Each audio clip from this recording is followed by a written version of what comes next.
their current release system that you heard about on Tuesday called Across while at CBSA. Our experience with CARM is not like any other project we have undertaken before. The state of this project, with all its delays, lies squarely on the shoulders of CBSA. The inconvenient truth is that they did not follow a known IT project methodology, and as such have left us all in a state of not being ready to implement May 13th, 2024, because CBSA has not created an environment for success. We have submitted comments and would like to highlight a few key areas and recommendations. We believe the system is not ready. There have been 3 rounds of control testing. Each round has been extremely frustrating as the process and test scripts have been filled with errors and confusion. This behavior was experienced at each testing phase to include items that were to be corrected but were not corrected. The limited number of testers controlled by CBSA are reporting that a basic accounting filing seems to be stable, but all other items are still an issue. We are still seeing many instances of the system not calculating the duties and taxes correctly. Less than 100 companies have access to CARM R2 system via testing. This means the remaining just under 200,000 importers and their service providers will be seeing CARM R2 for the first time at Go Live. This will mean that the amount of support required and system tickets that will be submitted will be more than CBSA can manage.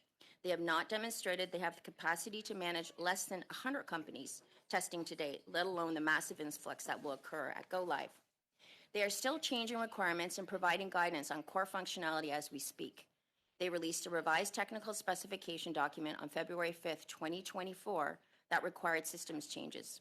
There is insufficient scale of importers and software companies registered and certified for CARM. The last number of certified software companies was 3. There are 11 software companies that CBSA still has stated they have no communication with. We did receive the regulatory package on March 13th and have received 22 policy documents over the last few weeks. So much to understand and digest while trying to figure out CARM to include the transition strategy that we are all still waiting for. We know there will still be many more things to come. I would like to conclude with our recommendations. We believe the time has come to appoint an independent third party to oversee the project. Too much time and money has been spent, both sides of the fence. We have no confidence in where we are now, and if CBSA still insists on implementing on May 13th, there will be extreme stress imposed on industry trying to figure it all out. We will need a third party that can oversight and lead us all out of what we inherit. Our preferred hope would be for this party to evaluate where we are and craft a mutually agreed upon roadmap to implement responsibly that may include a solely Government of Canada solution. We have seen a similar pattern of behavior that was recently reported by the Auditor General on ArriveCan and believe that we need this project also reviewed.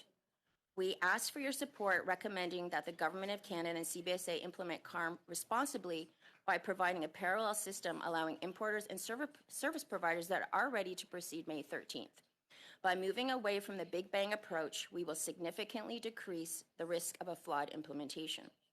We look for your support to recommend that the Government of Canada eliminate the GST for resident Canadian importers on the cost of acquiring a customs bond. We would recommend a review of CBSA's decision to have Canada's most sensitive protected bee trade data on a system outside of the Government of Canada and managed by third-party non-government vendors, including the decision to outsource and pay for the use of the software. We are committed to modernization and a best-in-class border, but need the support of the committee and the Government of Canada to ensure we can achieve the best outcome for all Canadians, and without your assistance, we do not believe that will happen. I look forward to answering any questions you may have. Thank you very much, Ms. Campbell. Ms. Pullman, please, for up to 5 minutes. Thank you. Good afternoon. As I said, my name is Corinne Pullman. I'm the Executive Vice President with the Canadian Federation of Independent Business, which is a nonpartisan, not-for-profit organization representing 97,000 small and medium-sized companies across every industry and region of Canada. I want to share some insights on from small businesses engaged in international trade and the challenges they're facing with CARM. My remarks are based on some new data we just collected from more than 2,000 small business owners, as well as anecdotal feedback we've been getting through our phone lines. Many small businesses rely on importing goods to meet customer demand, access specialized materials, or expand their product offerings. However, with the implementation of CARM, small businesses are starting to encounter a number of new challenges. First, though, it's important to note that about 65% of small and medium-sized companies actually import goods and/or services.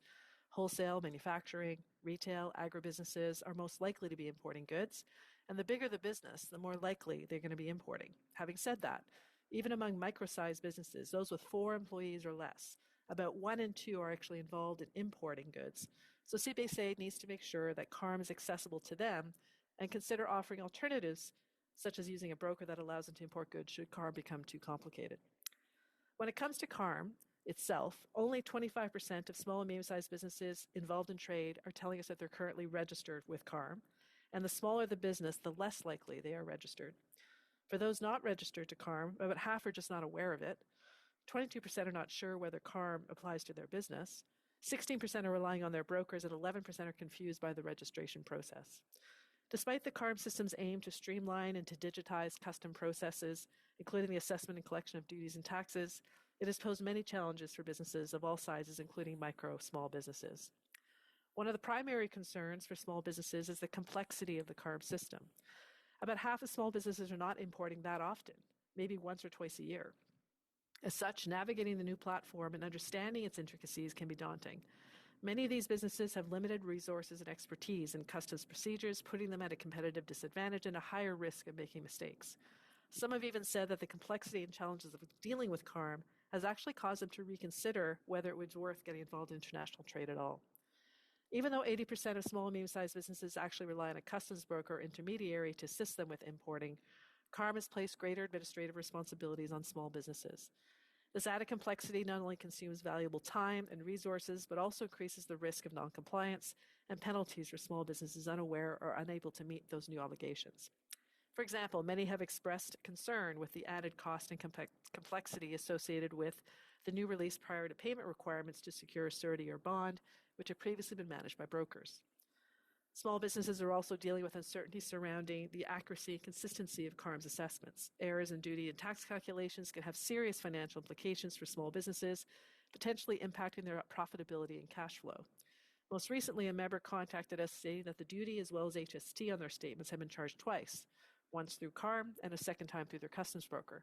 We've also had many comments about that fact that when there are these types of discrepancies, it can be a very big challenge to find someone at CBSA to help them fix it. While the CARM project aims to modernize customs processes and improve efficiency, its implementation has presented some challenges for small businesses involved in importing.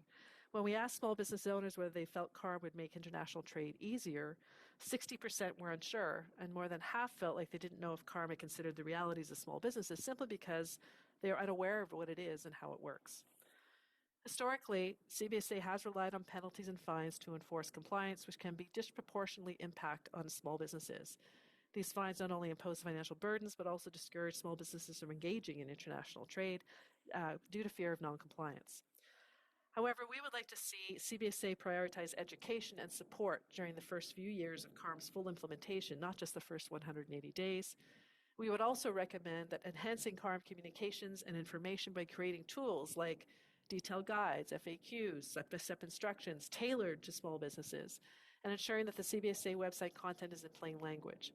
Small businesses should be able to find all these resources very quickly and easily. Also, ensuring that all regulatory and policy changes include a comprehensive communication plan aimed at small businesses, and consider providing alternatives options to CARM, such as using a broker for all the small firms importing needs, especially for those small businesses that do not engage in trade on a regular basis. In conclusion, we would like to see a lengthier transition period that focuses on providing comprehensive training, guidance, and support for small businesses, as well as some alternative options to import goods, all of which we believe will help ensure greater small business compliance and acceptance of CARM. Thank you. Ms. Cedar, please, for 5.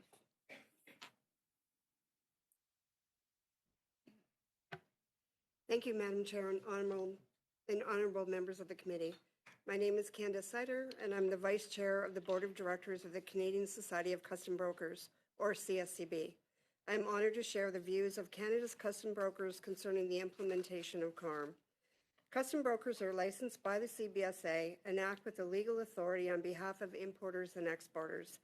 Every year, custom brokers handle more than 90% of import transactions for Canada's 227,000 importers.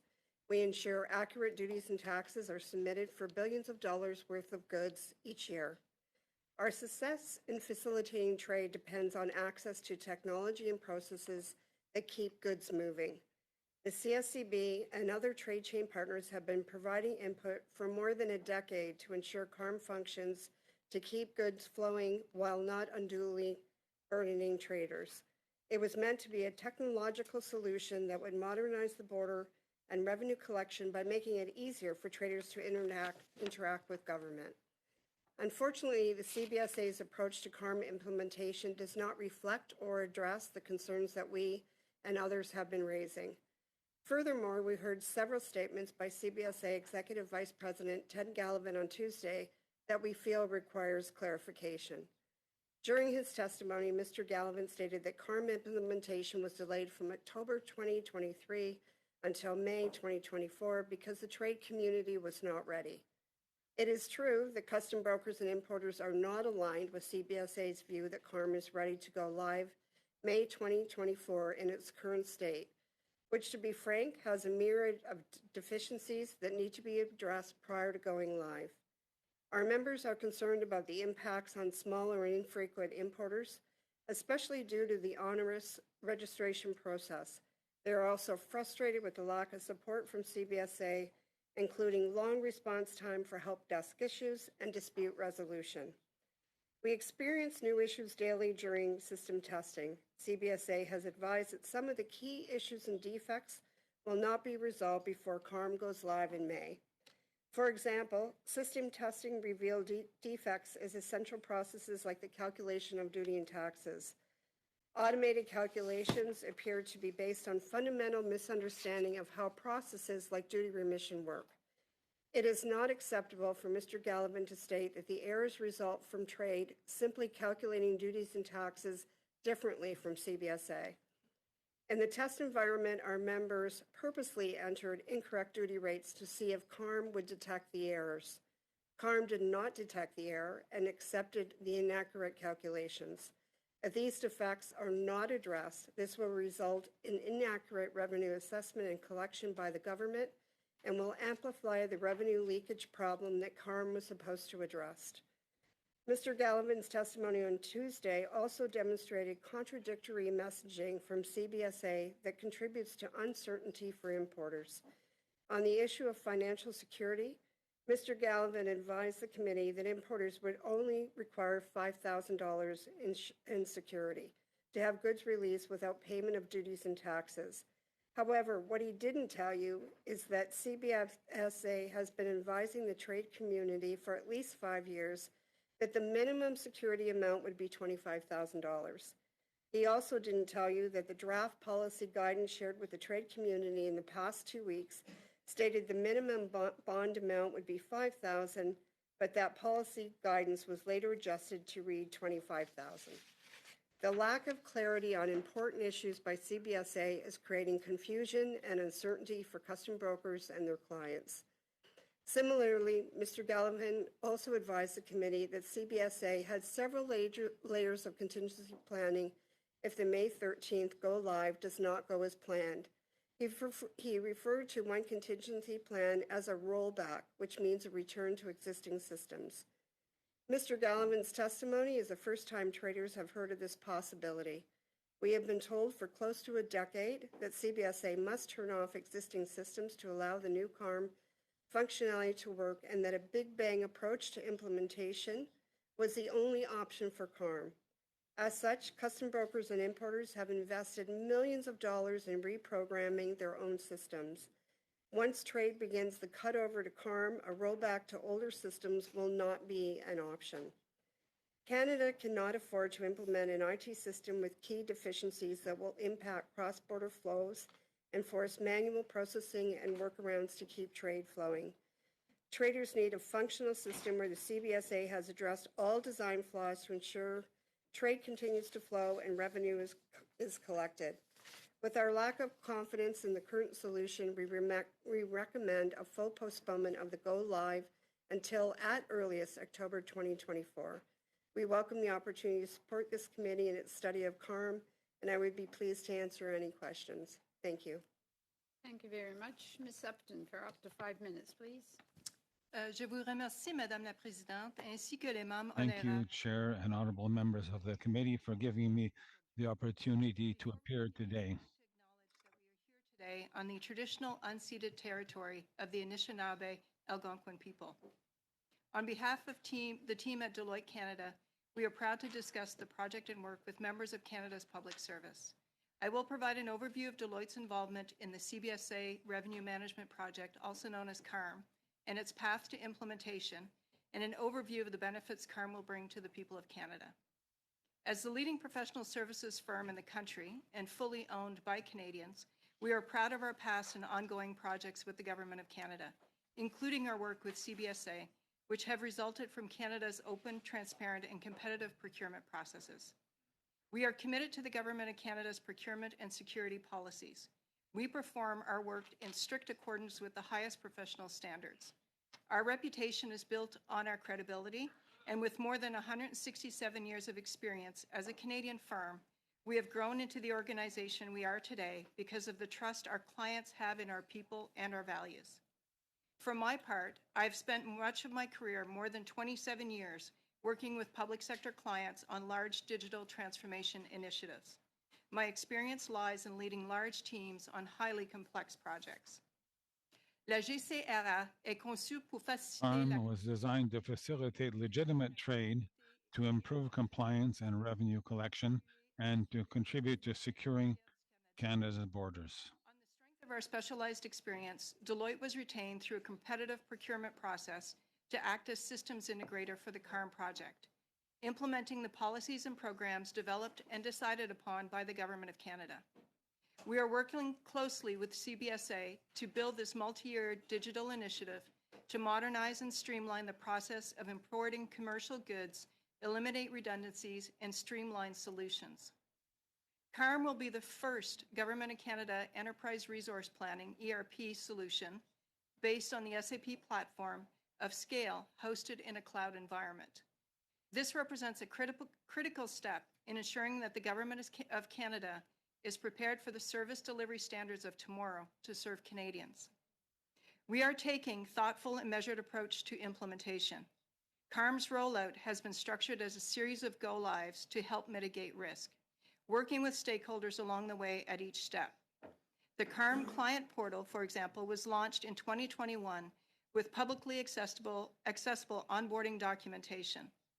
We have gone through multiple rounds of testing of the system, executing more than 7,000 test case scenarios. We have been working tirelessly to ensure a smooth transition through ongoing project management support, change enablement activities, and ongoing environment management. This approach seeks to minimize the disruption to stakeholders within the Government of Canada and to businesses and importers. This is a material change and requires careful planning to help minimize impacts. I feel confident, based on my 30 years of experience, that the work put into this program by all parties, that the solution is prepared to go live and to handle issues as they arise. The CARM project has been a journey of advancements, and Release 2 is not the end of these advancements. This is not a one-and-done solution. Using the cloud, CBSA will be able to continue to enhance and evolve CARM, allowing for a much more agile solution in a dynamic environment. Once fully implemented, CARM will automate and simplify key business processes and offer online self-service tools to help the trained community do business in Canada better and faster. La GCRA vise à CARM aims to eliminate data processing redundancy and to foster greater transparency. It will provide better information and will enable CBSA to more accurately verify trade compliance. At this point, I'd like to acknowledge the other panelists here today. Your industry insights have been and continue to be valuable as we work through the various stages of CARM's rollout under the direction of CBSA. CARM is the culmination of our collective efforts and is a testament to the power of public and private collaboration in an era of rapid technology advancement. Je vous remercie encore, Madame la Présidente. Thank you once again, Madam Chair. Deloitte is proud to participate in this work, and we look forward to continue working in the interest of the Canadian population. Thank you. For up to 5 minutes, please. Thank you. Good afternoon, Chair and members of the committee. Thank you for the invitation to be with you here today as you continue your important study on the CARM initiative. My name is Renata Jalbert. I'm the Managing Director of Regulatory Affairs at FedEx Express Canada. I'm here to share our perspective on how we can work towards a successful implementation of CARM while avoiding potential delays at the border and increased burdens on Canadian businesses. Our recommendations include making registration on the CARM portal optional, as well as continuing the use of the express carrier or broker security to facilitate customs release of goods. With our fleet of aircraft, vehicles, and unmatched logistics networks, we ensure the timely delivery of over 14 million shipments on average each business day. Our operations support thousands of Canadian jobs, linking businesses big and small across our vast country to global markets and facilitating smooth and efficient trade. Personally, I bring to the table many years of experience in logistics and international trade and have a good understanding of complexities and challenges of this supply chain. Our collaboration with the CBSA has been long-standing and invaluable. FedEx has a history of investing millions of dollars in communities across Canada through our people, facilities, and infrastructure, as well as participating in CBSA projects, pilots, and programs. As a result of our decades-long collaboration, FedEx has an appreciation for the CBSA's vision in developing CARM. CARM, while aimed at modernizing duty and tax collection of goods imported into Canada, presents significant challenges and concerns, particularly as we approach the implementation of its second phase. Over the past few years, members of the Express Carrier Coalition, including FedEx, have engaged in discussions with CBSA to highlight the pressing issues and complexities surrounding the upcoming CARM 2 release. Our concerns are primarily centered around the readiness of the system, the adequacy of policy guidelines, and the unprecedented burdens it places on importers, especially small and medium-sized enterprises. The current framework creates new barriers for commercial importers, which could impact Canadians' reputation as a reliable trading partner. To address these challenges, FedEx is aligned with the recommendations put forward by the Express Carrier Coalition to improve CARM framework. Firstly, we advocate for limiting the scope of the Release 2 to the transition of the B3 accounting document to the Commercial Customs Accounting Declaration known as CAD. Further, we recommend making registration on the CARM client portal optional rather than mandatory. This approach would mitigate the risk of disruptions and support continued smooth trade flows.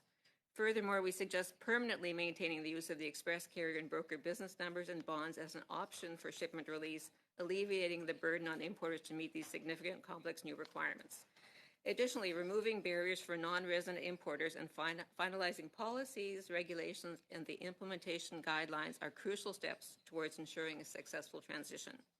Non-resident importers in the ever-growing e-commerce sector have not been adequately addressed in the CARM design or policies. With CARM, there's an expectation that non-resident importers register directly with provinces for the payment of PST and HST. This is a significant change to the current process where the express industry and brokers assess the PST, HST, and remit it directly to the government. The self-assessment of non-resident importers creates a potential gap of revenue collection of provincial taxes. CARM must be implemented in a way that supports rather than complicates the activities of businesses engaged in imports and exports.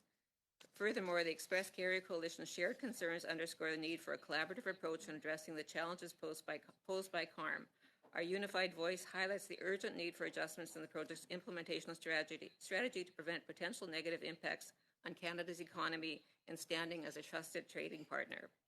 We propose aim to refine the CARM system to be more aligned with the needs and capacities of all interest holders involved in trade. We believe the CBSA can achieve its objectives by modernizing the duty and tax collection process without hindering the flow of goods across borders. Thank you again for the opportunity to share our perspectives. We look forward to continued dialogue and committee's assistance in advancing these matters on behalf of industry.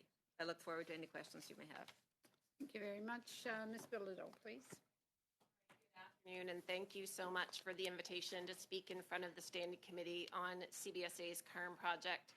My name is Tammy Bilodeau, and I'm the Vice President of Customs Brokerage and Compliance for UPS Canada, and I'm here with my colleague Anna Barrera. UPS Canada, too, is a part of the Express Carrier Coalition, which also includes DHL International, FB Canada Express, Federal Express Canada, FedEx Logistics, and Purolator. Collectively, we employ thousands of Canadian workers, and we import and export millions of commercial shipments each and every year. So to begin with, we certainly support the federal government's objectives to modernize its systems to collect duties and taxes. That is why, as you've heard many of my colleagues say, we've been engaged with CBSA in the development of CARM over several years, investing time and resources to provide our input, conduct systems testing, and spend our own capital to build new internal systems to synchronize with CARM. We value our partnerships and our working relationships with the CBSA, and we certainly appreciate and acknowledge the transition measures that they've recently announced, those being the extension of the release prior to payment for 180 days and the use of the broker BN for a one-year period. Although these short-term concessions will mitigate the immediate risk to border fluidity, they do not address the long-term implications that these requirements are going to have on Canada's trade regime. UPS and the Express Coalition have raised 3 mission-critical issues that will adversely impact the fluidity of legitimate shipments at the border. Without resolution, we expect that CARM will deter cross-border activity, result in abandoned shipments, which will lead to warehouse capacity constraints. Over time, the complexity of CARM will add friction to the Canada-US border that will put Canada's reputation as a viable global trading partner at risk. And I think we heard testimony from Ms. Pullman regarding small businesses, and that's exactly what they're saying and experiencing. First, as we've heard, CARM creates an unrealistic expectation for businesses to participate in requirements for importing into Canada that are unprecedented around the world, including the need to register on the CARM client portal and post financial security. This has and will continue to disproportionately affect small business, as the CARM registration, as you've heard many times, is difficult to navigate.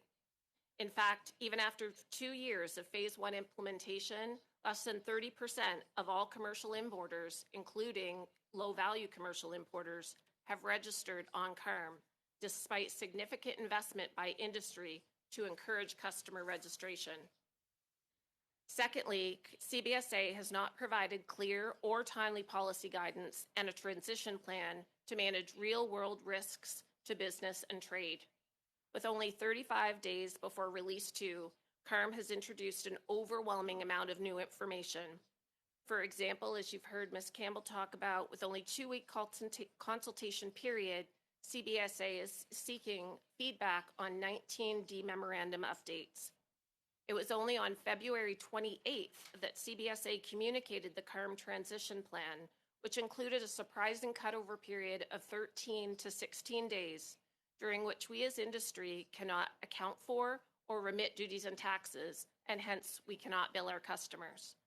Overall, the volume and complexity of new information and an incomplete transition plan make it extremely difficult for industry partners to execute and manage this change. Third, the CBSA has not demonstrated the readiness of the new CARM system. Many documented systems issues have been raised with no known resolution. A contingency plan has not yet been shared with industry. So in conclusion, we believe these concerns will impact the government's ability to successfully complete a transition to CARM on May 13th. And we recommend 4 practical actions for CBSA's smooth implementation. First, limit the scope of Release 2 and shift to an opt-in importer registration system. Provide at least 30 days notice for public consultation on the proposed policy changes related to CARM. Develop an adequate transition and contingency plan with industry before moving to Release 2. And finally, demonstrate the new CARM system meets a reasonable standard of performance before full implementation.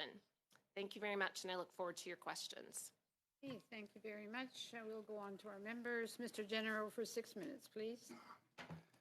Thank you, Madam Chair. I appreciate everybody being here today and taking the time to join us on a Thursday. I'm just going to do a quick, I guess, overview of what we heard from the last committee from Mr. Gallivan and CBSA. They said this was started back in 2010, 14 years ago. The original scope of the contract was $370 million. It's now gone to $438 million with the potential of $526 million. in history of total importers that have crossed the border in Canada are 200,000. He says that only 24,000 people are enrolled to date with, I believe you said it, Ms. Bilodeau, with 35 days left. So my first question will be to you, Madam Upton. How much is the CBS contract with Deloitte for? I think as you would heard, oh, sorry, I'm going to make sure my mic's on. I think as you would have heard, and I observed with CBSA on this past Tuesday, to date, our payments to date are 182 million. So I can confirm that's what that is. Okay, so then there are two contracts that we've been made aware of. Contract 165038 and contract 47064 that indicate a value of a $322 million and $32 million. Are those in conjunction with the CARM system? Unfortunately, I don't have the contract numbers right in front of me, but I assume that one might be in relation to CARM. The CARM contract actually contains two components. One is the building of the solution, and the other is a maintenance post-build of the solution. So then you would then agree that the $182 million is not an accurate number. It's, I guess, going to go up in terms of maintenance of the system. Is that what you testify? I believe what they said on Tuesday was that we have been paid to date 182. I can confirm that we do have a contract to operate the solution post go live as well. So what is the total amount that Deloitte has been paid, or that Deloitte can go up to and bill the government for? The total amount would be $20 million a year for maintenance, which includes new functionality, new upgrades to the solution in terms of the SAP solution and that sort of thing. $20 million a year until when? So the way the contract is structured, the first 6 years are locked in. And then every year after that is an optional year that the government can then review and decide should they want to bring it in-house. Okay, so you have 182 million sitting here that you have spent already. Now there's up to $120 million for the next 6 years, and potentially more after that. Is that, I'm just trying to simplify it here for Canadians watching. It seems like there's a more than just 182 million. No, 182 million is to date. The building that we've not fully implemented the operate, what we call the operate solution to date. That does not start until we actually get into the go live once CARM has gone live. I'll ask it a different way. How much have you been paid? How much has Deloitte received?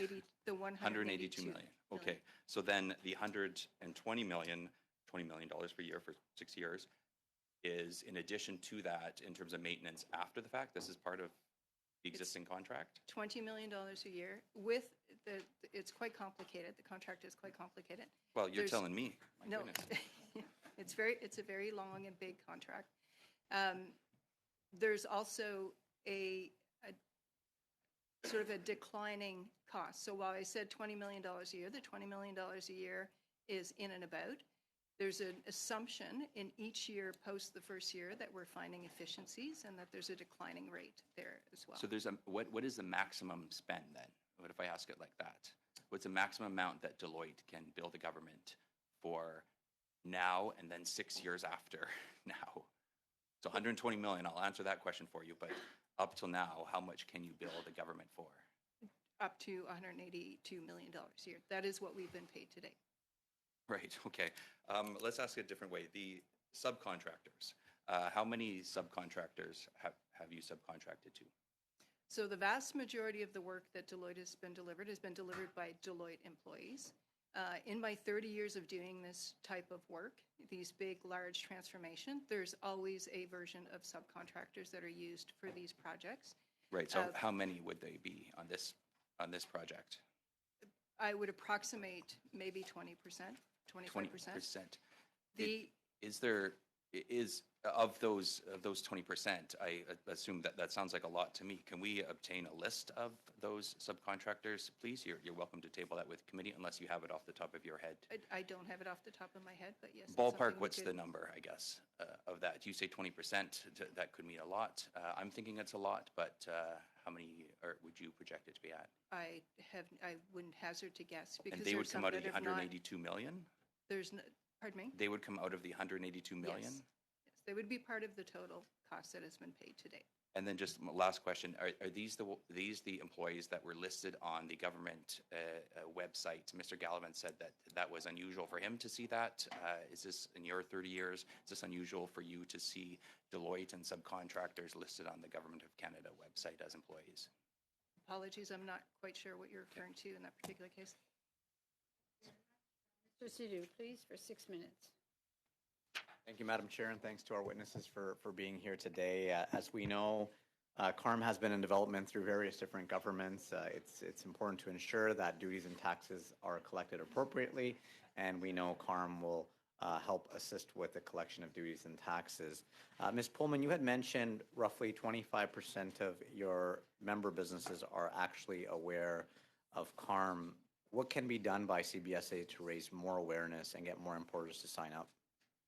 Well, I think first and foremost, as I mentioned, there needs to be an education-first approach. I think that there has to be an assumption that a small business that is importing, especially one that doesn't do it on a daily basis, for example, maybe only does it 3 or 4 times a year, isn't necessarily going to know it exists. So even if it's post, the 180 days or the amount of time they want to give for a transition, should be an education-first approach to say, actually, this is how you do it, this is what it looks like. And then work them through the process, no fines, no penalties, just this is something along those lines I think is really important. Secondly, I think there needs to be better tools available that are very much in plain language. The customs process and importing process is complex to begin with, and now you're adding a layer that maybe they've never seen before that's going to make it even more so. So while there have been some tools developed, they're not easy to find and they're not always easy to understand. So plain language will be important. And so we're trying to help where we can. So we'll be doing a webinar, for example, very soon to sort of explain what this is and what it looks like. We've already done one in the past, and certainly we'll continue to do that to try to spread the word. But it's very difficult to get small businesses who only do this occasionally to understand what this process looks like. So the best solution really in the long run is to make sure it's an education-first approach. Thank you. Thank you. I'm going to turn over to Ms. Cedar. You mentioned that you tried testing CARM with incorrect duty rates and the system didn't pick it up. What does that mean, and what could this amount to in lost revenue to the federal treasury? Yeah, actually, what that means is that incorrect calculation of duties and taxes will cause for revenue leakage to the CBSA and the Receiver General at the month end. So simple functionality, and to Ms. Pullman's point, customs is complex, and adhering to kind of the policies that we have to go by under the Customs Act are not easy by any stretch. But the duty remissions, there's a number of different ones that are in place. They're there for very specific reasons for specific importers. Some of them remit duty, some of them remit duty and taxes, but sometimes even simple calculations. The system just is having a challenge in terms of appropriately assessing the proper amount of duties and taxes. Thank you. I'm going to turn now to Ms. Jaber. You had mentioned CBSA is now requiring your clients or your importer business clients to now obtain their own release bond. What does that mean? Is that going to add to the cost of doing business of bringing goods into Canada? Yes, because the requirement as it stands today with CARM is that it's mandatory for an importer to register and post their own security.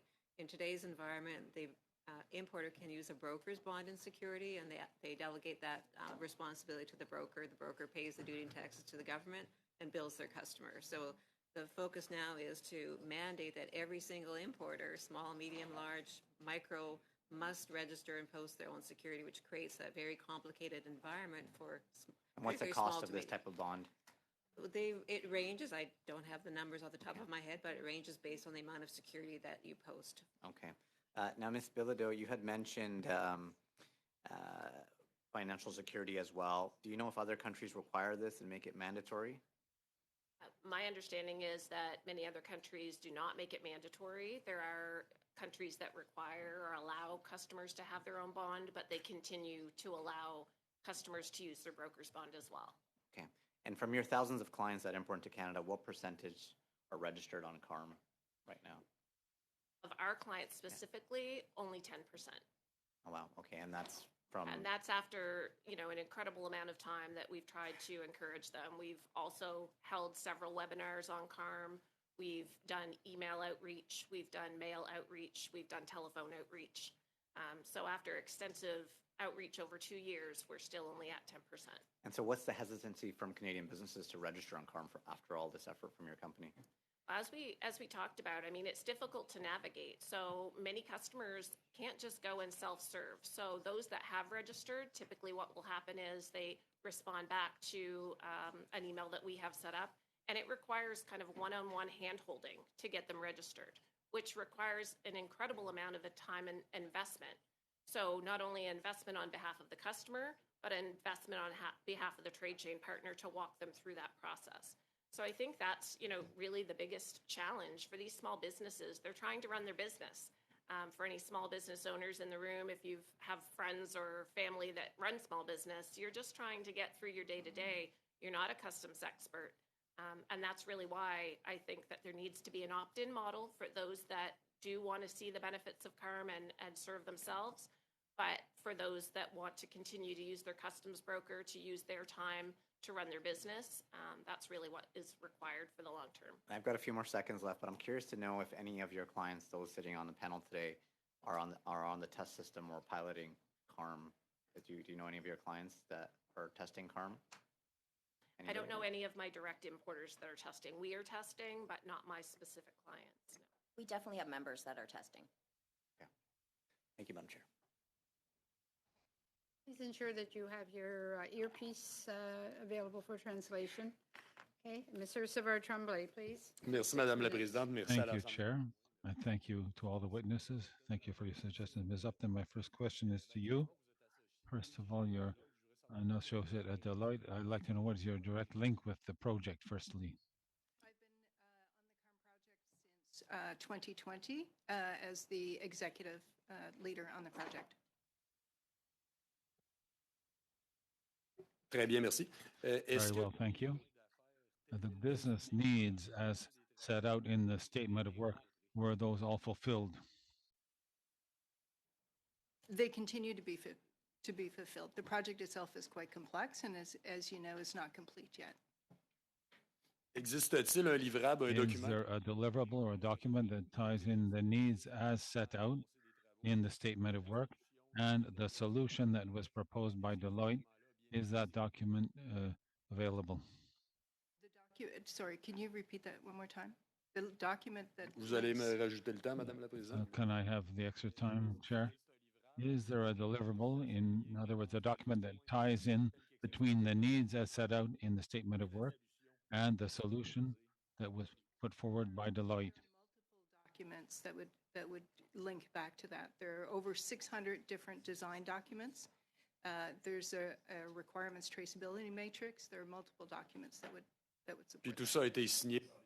And all of that has been signed? All of them require signature by both parties, but those that do.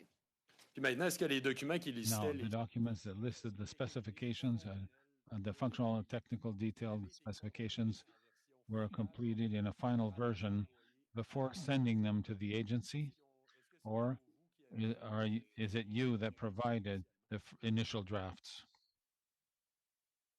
No, the way that projects work in terms of these large complex projects, we work together, right? So Deloitte would bring the tools, the methodologies on how to do a design document. CBSA and our client, in this case CBSA, would work at actually completing the document with requirements. We would work with them to make sure that they are technically possible and then work through what the technical solution would look like. Puis maintenant, de quel programme ou de And now, quel... what programs or services or department of the agency, in other words, your client, gave you comments concerning those specifications documents? From so many different, as you can imagine, with 600 different design documents, there would be multiple departments and multiple parts of the agency that would comment. Vous avez été en communication constante. You've been in ongoing communication with the agency during the construction of the solution when you were putting together your offer to make sure that the business needs were fulfilled through the solution that you prepared? They were part of the build, they were part of the design, yes, and then part of the testing, obviously. Selon votre compréhension du contrat, According to your understanding of the contract, have all the business needs that were included in the statement of work, did they that had to be fulfilled? I mean, was that an obligation of the contract to fulfill those? Be met as Oui. well, so what I will say, in the 30 years I've been doing this, the requirements on the front in terms of what is proposed in the RFP rarely become the requirements that are signed off at the end, because business evolves, especially over 6 years. So I would say that they would be met and enhanced and changed as business would have evolved over the course of the program. puis tout ça, mais tout ça est à And l'attestation. all of that is to the satisfaction officially asserted by the agency? That would be a question better asked of CBSA. Est-ce que Deloitte peut charger des montants Can supplémentaires? Deloitte charge additional amounts to build modules or functions or fulfill needs in the contract, but for which the agency was not satisfied? What we would do in those particular instances, we would continue to work through with the agency to make sure that they get to the point where they're to the requirements that they would like. On a entendu le vice-président We exécutif de heard la... the executive vice president of the agency in our last session. I imagine that you were listening and watching it, who stated that it would be possible to roll back. In other words, certain emergency plans covered various scenarios. So in what we read and heard, including certain speakers who we heard also today, that it was a big bang approach. In other words, an approach that you would move forward and never go back, that was proposed for the rollout of the CARMS system. So all the existing processes are going to be cut off at the go live of the system of CARMS in May 2024. Can you clarify that, because we heard different viewpoints? What is the situation? Components to cut over, right? So we heard earlier the 10 to 16 days cutover period. That component, we have actually been rehearsing. We're doing our 6th rehearsal of that component right now to make sure that we have it right, to mitigate any risk when we actually go live, to try and make sure that there's nothing that happens that would require us to go back. Having done this 6 times, we've never had a situation where we've had to roll back in that particular instance. On n'a jamais eu besoin, mais est-ce qu'il y a quand même des It was scénarios? never necessary, but are there scenarios where potentially it might be necessary to roll back?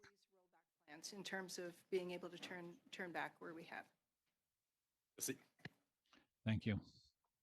Please, for 6 minutes. Well, thank you all for being here. I think I will start with Ms. Jalbert.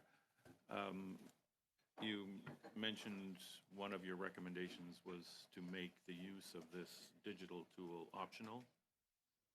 I assume you meant permanently or just until things got figured out?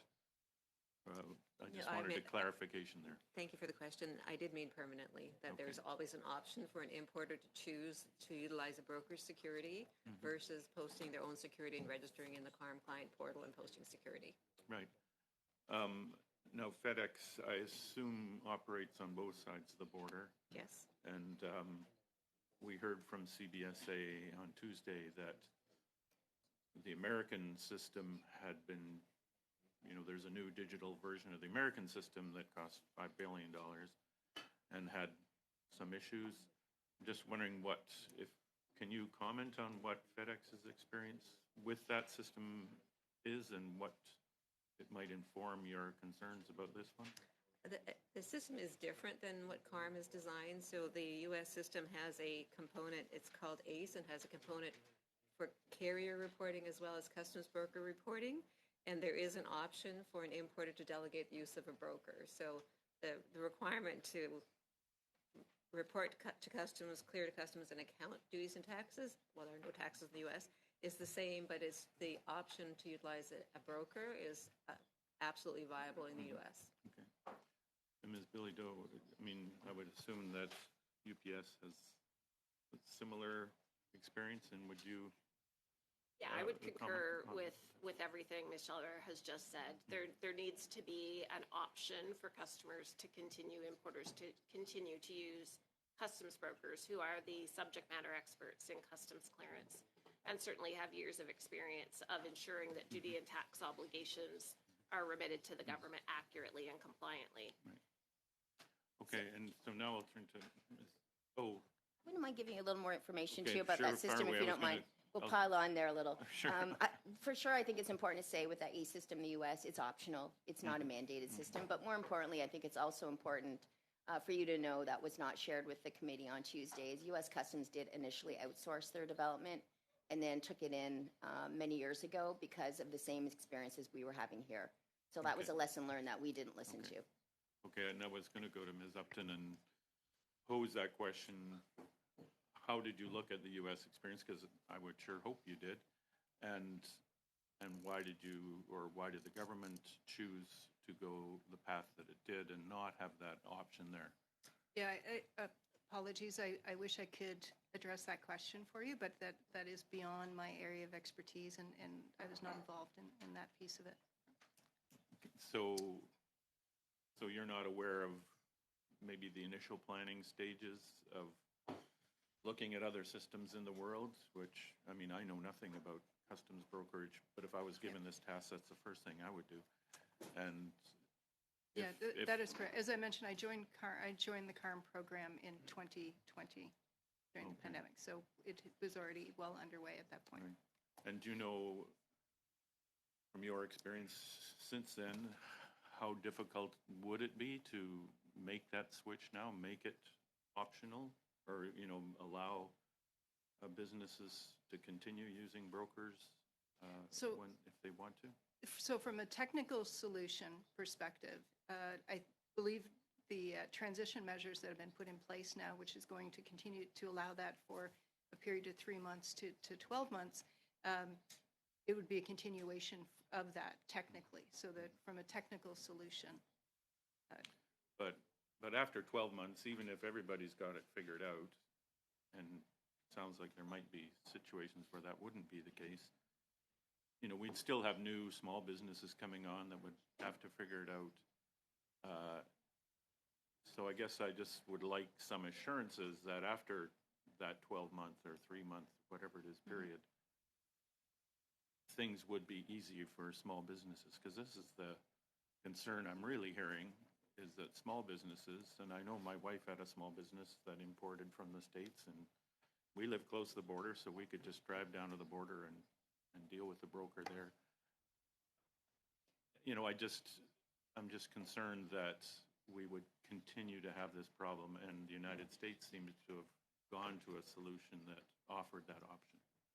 Yes, as I said, from a technical solution, it's not. It would just continue what we're doing today. Right. Okay.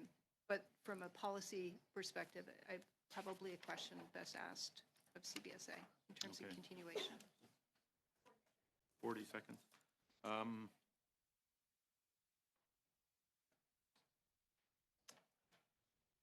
I guess I'll turn to Ms. Sider, and you talked about the errors and possible leakage of revenue. I mean, CBSA testified that the wonderful thing about CARM is that it's going to make everything perfect, and that revenue is going to increase because we would catch all that leakage. And you're testifying the opposite. So I just want, if you could expand on that. Yeah, sure, I'd be happy to. It's a great question. I mean, their perception is small and medium-sized businesses are very savvy on customs import activities and legislation and how to apply that legislation and the Customs Act. And the truth be known, and Ms. Bilodeau made that comment, is that they're more concerned about running their business. They're small to medium-sized importers. They're not interested in doing the work that they have a custom broker do on their behalf. So there's a self-portal. There's a duty and tax tool that somebody can go in and classify their own goods if they so choose to do that. But if I don't have any experience and if I don't have any background in that, I can go in and select a tariff that maybe should carry a 10% duty rate, but I'm going to pick other, which is typically duty-free. So I'm not going to pay anything. So where the onus is saying, okay, by using the portal, there'll be certainty in terms of the duty and tax collection, nothing's further from the truth. So again, you have to be pretty savvy in order to determine the right amount of duties and taxes that you actually are going to remit.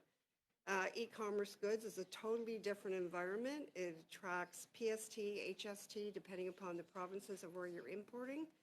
So, I guess I will leave my comment at that. Thank you. Thank you, Madam Chair, and I'd like to thank all the witnesses for being with us today. Ms. Upton, if I can start with you, just a couple of questions I'd like to go on. And before I do, in some of the comments that you made to my colleague, I was just wondering if we could get, and if you could provide, the contracts since Deloitte has been working on this project with the federal government. There's 2018 and any contracts prior with your involvement on CARM, if you could provide that to the committee, as well as any invoicing that you have provided and submitted to the federal government for payments, all those type of invoices, since, again, your first engagement with the federal government on this CARM project. You had an interesting comment. You mentioned the yearly maintenance fees, and you said about $20 million. I find that interesting because I was looking at a federal website on CARM, and they said about $36.5 million. I'm not sure if that's additional CBSA expenditures on top of the $20 million, but they had listed $36.5 million. But after that, you'd said after 6 years, the government could determine whether or not it wants to bring it in-house. But when I look at the contract that was signed in 2018, Section 1.4, the grant of right of use of the solution. The contractor grants to Canada the right to access and use the solution, which includes, and then it further goes on. So Deloitte owns the portal, under my reading of this. So after spending $400 million, after 6 years, if the government wants to bring this in, does it have to pay Deloitte? There's a transition process, so thank you for that. There's a transition process, and the way the IP, because I know that became a question as well. Well, the government owns their own IP, which they've incorporated into your platform. But the platform, which you probably would hope to one day sell to other countries and other customs agencies throughout the world, but if the federal government wanted to use it, who owns it? What I can tell you is the transition plan anticipates that at some point at the end of the contract and or before, should the government decide to do that, there's a transition process where we are responsible to transition all of the code and everything over back to the government of Canada. At a cost? To the federal government? We are responsible for transitioning that all back over. At Deloitte's cost? As part of the transition plan that's been negotiated into the contract. But that transition plan, who's responsible for the cost of transitioning it back to the federal government? It is part of the contract. Okay. Well, we'll find that out in terms of my questions. If I can go to some of my participants. Industry has concerns and questions on how CBSA determines how critical an issue is, for example. Industry concerned about the industry's concerned about accurate and predictable duty costs and regulatory compliance. What may be critical to you might not be critical to CBSA. So when those tickets are put out, it could lead to months of frustration and wait on your side. Any comments on that? And have you raised that issue with CBSA? Actually, we have raised the issue with CBSA on a number of different occasions. It can take weeks, in some cases months, to resolve tickets where We're hearing from testimony the other day that a 10-day resolution period now has suddenly dropped to 7. But if it's a critical issue, it's a critical issue. It needs to be resolved within less than 7 days. So late accounting penalties will be assessed to an importer after 5 days. Well, it's my understanding also that you can't get an itemized list of, of all the transactions. And that would have to be done manually by CBSA, an officer to, again, we're spending $400 million